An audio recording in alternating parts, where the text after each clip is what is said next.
Okay, hello again. This is another one in the series, How to Pronounce It. And this one's called Wordplay. I found when I was learning that I used to remember certain words by playing around, like with different words that I already knew in English that sounded similar to the word I was learning in Portuguese. So let me show you a little bit of what I mean. Wordplay. So sometimes it's hard to remember words. I can appreciate that, unless they remind you of something that's already familiar to you. So I've got a few words here that after watching this video you might never forget. So this is the word for apple. Now some people have a lot of trouble trying to pronounce this word. They think it's massa, they think it's maca, but it's neither of those two. It's actually maçã, maçã, and it means apple. Now, it's not massa. Massa is pasta, and that is spelled M-A-S-S-A. So these two words don't really sound the same because the A sound at the end here is And the S sounds like a double S, and the A has an sound, a nasal sound. So one thing that I learned here is if you say it very close to the kind of Cockney accent when they're saying my son, hello, my son. Maçã, you see? Maçã. It's almost exactly the same. The word for scarf is cachecol. And the first time I heard this word, I thought, that sounds just like catch cold. Cachecol. So cachecol is actually the word for scarf. So if you use your scarf, you don't cachecol. Yeah?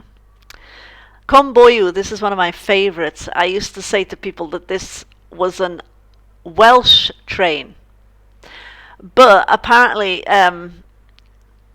it's an old Irish term. Boyu is an Irish term and not so much a Welsh term, but apparently people say it's a bit derogatory, so they don't like that. They say Komboyu. João. Now this is one of the hardest names to pronounce, I think, and a lot of people get this one mixed up. They say Joa, Joa, Jawa. Now, I never forgot how to pronounce this after a friend said when she was joking when we were on holiday, we were having fun, and we met these guys, and one of them said his name was João.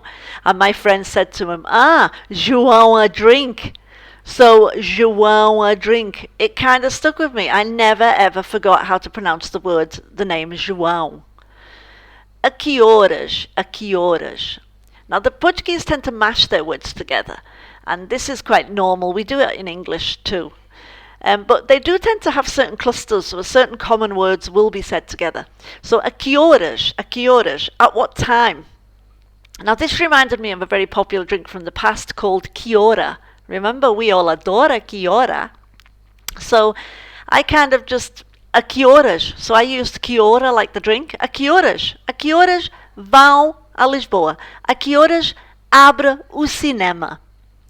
We all adore a que hora.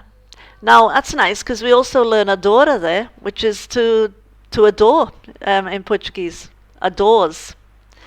Adorar is the verb. Now, fui means I went, and that's from the verb to be, the verb ir. So it can mean I went. Fui, I went.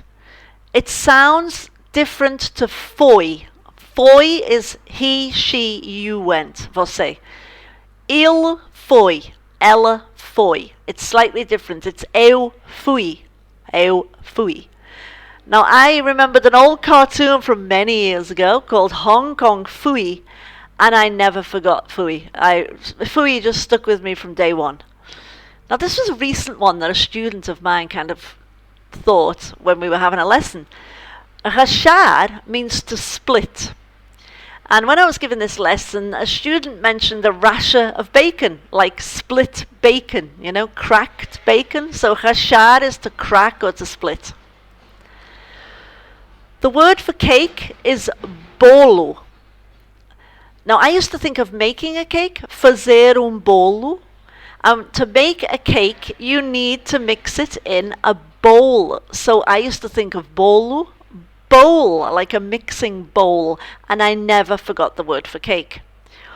Hoje, I added these. So hoje means today. Now, funnily enough, hoje was the name of a friend of my uncle's who got him his first job in Portugal.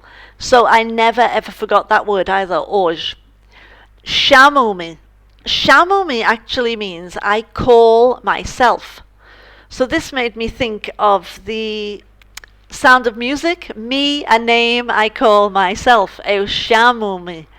A name I call myself. Eu chamo-me Amanda e hoje eu vou fazer bolo. So take a look at these, see what you think, and maybe give me some of your suggestions that you've learned, because people do tend to give different ideas, they have different perceptions, and it can make for interesting conversation. Thank you for watching again, and I will see you soon. Ciao, ciao!